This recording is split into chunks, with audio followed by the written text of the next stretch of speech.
ভাই ব্রাদার চলে আসলাম মাগুরাতে হেভি একটা হোটেলে অস্থির ভালো লাগছে বিষয়টা। এই যে আমি তো এন্ট্রি নিচ্ছি, তো ঢুকে দেখতেছিলাম কি কি আছে। তো ঘুরে ঘুরে দেখতেছিলাম, ক্যামেরা নিয়ে এদিক ওদিক দৌড়াদৌড়ি করতেছিলাম, ছোটাছুটি করতেছিলাম, ডিগবাজি দিতেছিলাম। তো ওই ডিগবাজি দিতে দিতেই চলে আসলাম আমার এই রুমের মধ্যে। তাই সে দেখি ছোট্ট মিনি একটা সুইমিং পুল, এই যে ক্যামেরা নিয়ে দাঁড়ায় আছি।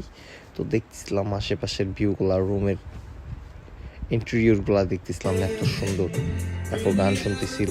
তো এই যে বিষয়টা দেখেন, এই সাইড থেকে ভিউটা জোস, পুরো রুমটা এত সুন্দর, ভালো লাগছে আমার কাছে।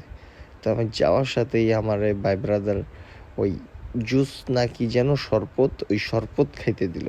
শরবতটা খাইলাম, শরবত খাওয়ার পরে এখানে ক্যামেরা নিয়ে আমি দাঁড়ায় দাঁড়ায় দেখতেছিলাম আর নিজেরও একটু এই যে সুইমিংয়ে যাবো, সুইমিং করার জন্য বাইরে যেতে হবে। এই যে বাইরের ভিউটা এত জোস, সবাই ছবি টবি নিয়ে ব্যস্ত ছিল যে কেমনে ছবি তুলবে এদিক ওদিক যায়। আর এইখানে কিন্তু বিভিন্ন কোয়ালিটির শরবত আছে, আপনি যেটা চাবেন যাওয়ার সাথে বলবো স্যার আপনার কী শরবত লাগবে, কী শরবত লাগবে। আপনি দেখেন, একটু দুষ্টু শরবত,